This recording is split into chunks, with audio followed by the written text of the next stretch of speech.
আসসালামু আলাইকুম ভিউয়ার্স, আশা করি আল্লাহর রহমতে ভালো আছেন। আমিও আলহামদুলিল্লাহ আল্লাহর রহমতে ভালো আছি। আজকে আপনাদের মাঝে নিয়ে হাজির হয়েছি খুবই চমৎকার, পাওয়ারফুল, সহজ সরল সূরা ইখলাসের মাধ্যমে পরিসাধনা নিয়ে।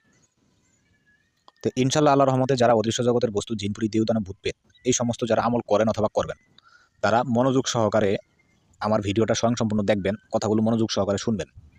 আমার বলা নিয়ম অনুযায়ী কথাগুলো শুনে যদি আল্লাহর রহমতে আমল করতে পারেন, আল্লাহ যদি রহম করে করম করে 100% সফলতা পাবেন। যাই হোক, আমলের স্বয়ংসম্পূর্ণ ডিটেইলস বলতেছি, আপনারা মনোযোগ সহকারে শুনুন।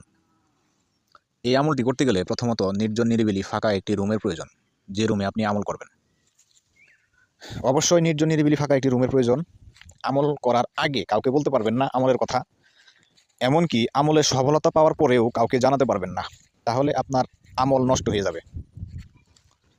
এই আমলটি যে কোনো দিন করা যাবে, তার মধ্যে 2টা দিন আমি উল্লেখ করে দিতেছি।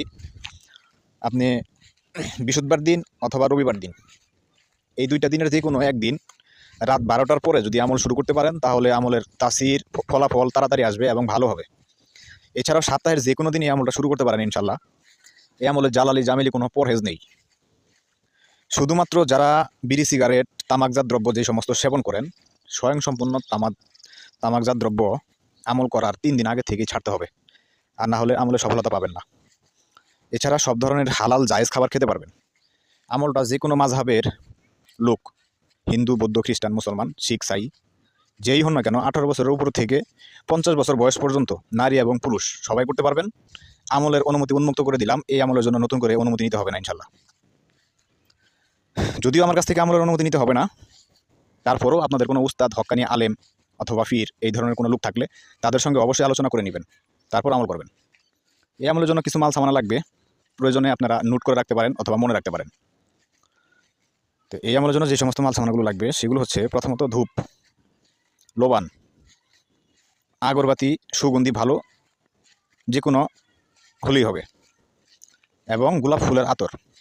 গোলাপ ফুলের আতর যদি কেউ সংগ্রহ করতে না পারেন, তাহলে চামেলির আতর সংগ্রহ করবেন। চামেলির আতর সংগ্রহ করতে না পারলে অবশ্যই যে কোনো ভালো সুগন্ধি আতর সংগ্রহ করবেন। মাটির একটা বাটি নেবেন অথবা প্লেট নেবেন, যেখানে কাঠকয়লা জ্বালিয়ে লোবান এবং ধূপ ওগুলো জ্বালাবেন। আগুন হবে না, শুধু ধোয়া হবে, ওগুলোর উপরে ছিটিয়ে দেবেন। তো নির্জন নিরিবিলি ফাঁকা রুমের যখন ব্যবস্থা হয়ে যাবে, যে কোনো দিন রাত্রের 12টার পরপরই এবং 1টার আগে, এর মাঝামাঝি যে কোনো সময় আপনারা আমল করে বসতে পারেন। আমলটা মূলত 7 দিনের আমল। তা আপনাকে খেয়াল রাখতে হবে, এই 7 দিনই যথাসময়ে একই জায়গায় আপনাকে আমল করতে হবে, একই সময়ে একই জায়গায়। এটা খেয়াল রাখতে হবে। 5-10 মিনিট যদি লেট হয়ে যায় তাহলেও সমস্যা হবে না ইনশাল্লাহ, কিন্তু খেয়াল রাখবেন যথাসময় যথা জায়গায় আমল করার জন্য। তো প্রথমত আপনি ওই নির্জন নিরিবিলি ঘরের ভিতরে যাবেন। আরেকটা জিনিস খেয়াল রাখবেন, সেটা হচ্ছে যে আপনার এই 7 দিন আপনি ছাড়া ওই রুমের ভিতরে যাতে অন্য কেউ না যায়, সেটাও খেয়াল রাখবেন। তো রুমের ভিতরে যাওয়ার পরে 2 রাকাত সালাতুল হাজত নামাজ পড়বেন এবং আল্লাহ তাআলার কাছে বলবেন যে, আল্লাহ, তোমার কালামে পাককে উসিলা করিয়া আমি যে সাধনাটা করব, যাকে আহ্বান করব, তুমি তাকে আমার কাছে পাঠিয়ে দিও, তার সাথে যেন আমার বন্ধুত্ব হয়। তারপরে ওইখানে ওইভাবে পশ্চিমমুখী হয়ে বসে বন্ধ ঘেরাও দেওয়া লাগবে না, বন্ধ করতে হবে না।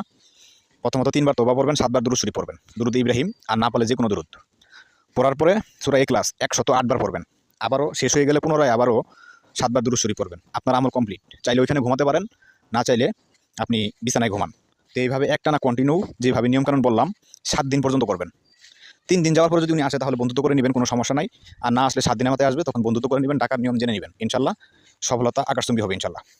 যাই হোক, আপনারা আমার জন্য দোয়া করবেন, আমি আপনাদের জন্য দোয়া করি, যাতে সবাই ভালো থাকেন। আজ এই পর্যন্ত। আল্লাহ হাফেজ। আসসালামু আলাইকুম ওয়া রাহমাতুল্লাহি ওয়া বারাকাতুহু।